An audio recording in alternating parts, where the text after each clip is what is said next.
You are Captain Viridian, leading your brave crew between dimensions when tragedy befalls your ship.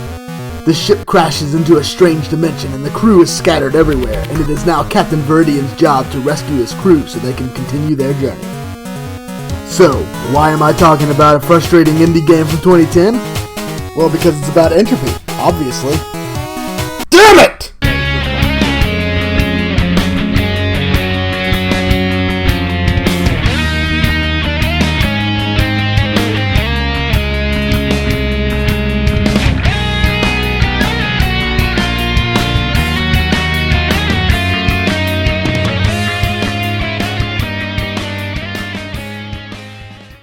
As you play through you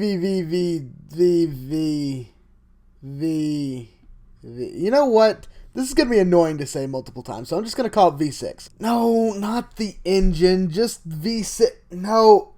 I really need a new editor. What are you talking about? If you were me, I would just look like an idiot right now. Hey, you know what? No one's interested in hearing about that. Let's just get back to the episode.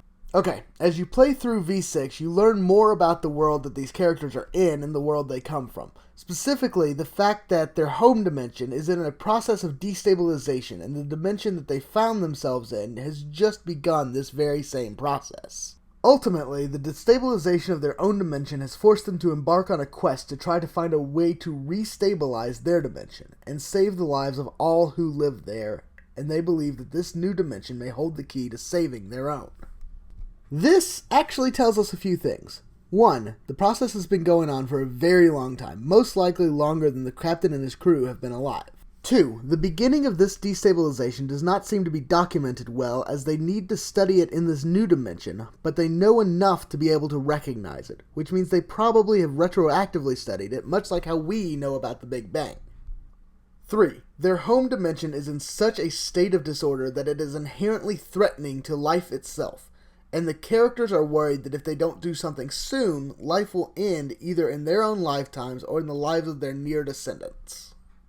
Their home dimension and the dimension they crashed in seems to be experiencing what is known as the heat death. Granted, the two dimensions are at different stages of a process that has up till now taken a few 100 trillion years. So, let's take a look at what they have in store if they don't find a way to fix their home dimension. In our universe, 13.8 billion years have passed, and the universe is a fairly nice place to live, all things considered. We are not being eaten by a black hole, new stars are constantly being born, our own star has a few billion years left in its lifespan. It's a good place to live. However, the universe is not always going to be this pleasant, as we are inexorably heading towards the same heat death that the characters in V6 are facing.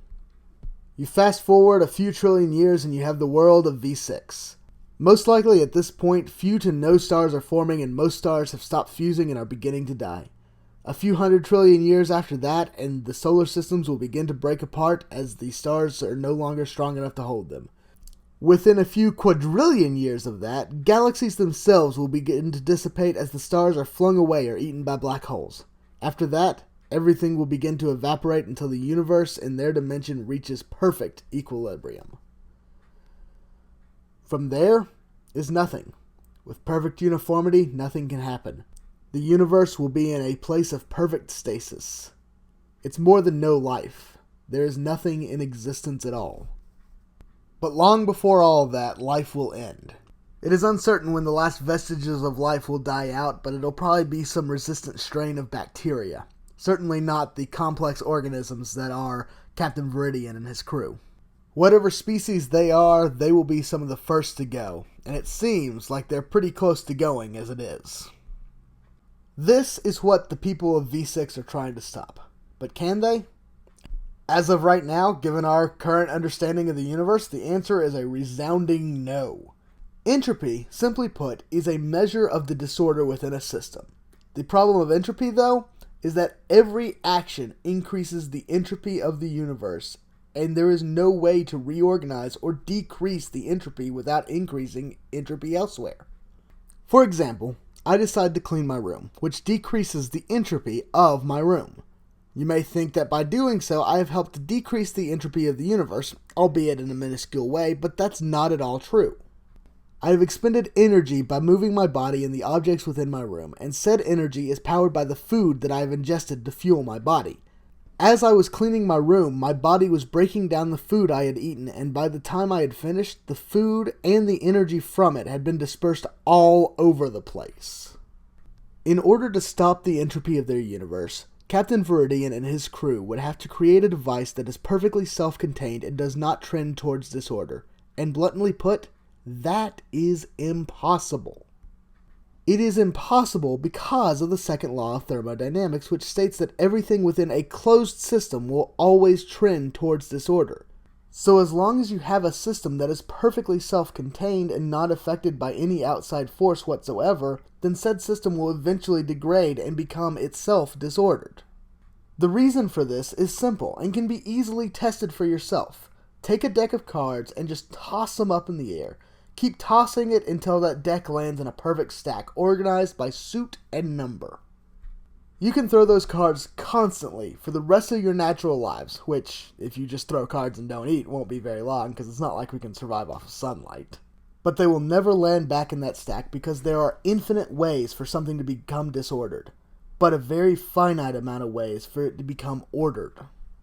So the universe of V6 is unfortunately screwed, as is ours. Everything will eventually just cease, and there will no longer be a universe. But, as a friend said as I was working on the script for this episode, that won't be for an ungodly long time. So here's to now, and the life that it has brought, and the future, and the life that it will bring. Because sometime, several quadrillion years from now, God, it'll be boring.